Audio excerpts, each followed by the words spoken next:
gouvernement auquel vous ne participez pas encore a bloqué au Sénat une initiative parlementaire qui visait à revaloriser les retraites agricoles à hauteur de 85% du SMIC, c'est-à-dire légèrement au-delà du minimum vieillesse. 1 000 € en gros, 2026. J'étais présent il y a un an dans l'hémicycle. La ministre de la Santé nous avait assuré que cette mesure serait reprise dans le cadre de la réforme des retraites. Aujourd'hui, on peut dire, pour avoir participé aux rencontres avec M. Delevoye, qu'il n'en est pas question et qu'aucune mesure n'est prévue dans le cadre de cette réforme des retraites.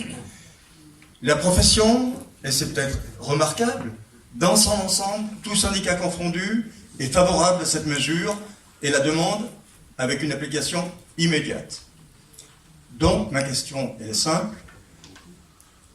Quand ? C'est pour quand ? Et c'est pas seulement ma question, c'est la question d'1 400 000 retraités. Merci.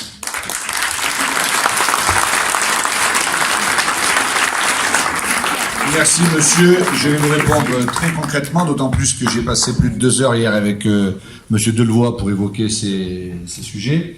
Il y a bien 2 choses, tout le monde l'a bien compris, mais je vais quand même le rappeler. Pour employer un langage techno, il y a le flux et le stock.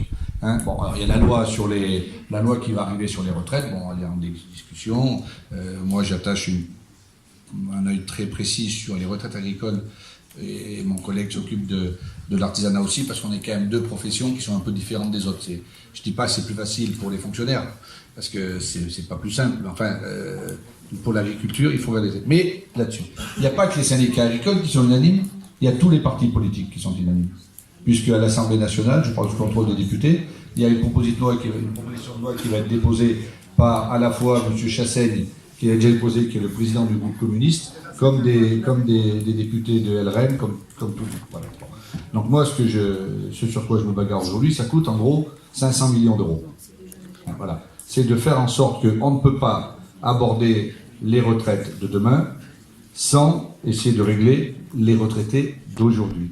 Donc c'est un dossier que je connais bien, je ne vous répondrai rien aujourd'hui parce que je ne peux pas vous dire quand, je ne peux rien vous dire. Sachez que mon objectif, c'est que nous arrivions, je ne sais pas si je parviendrai, mais mon objectif, c'est que nous arrivions à régler les retraités, à répondre aux difficultés des retraités d'aujourd'hui.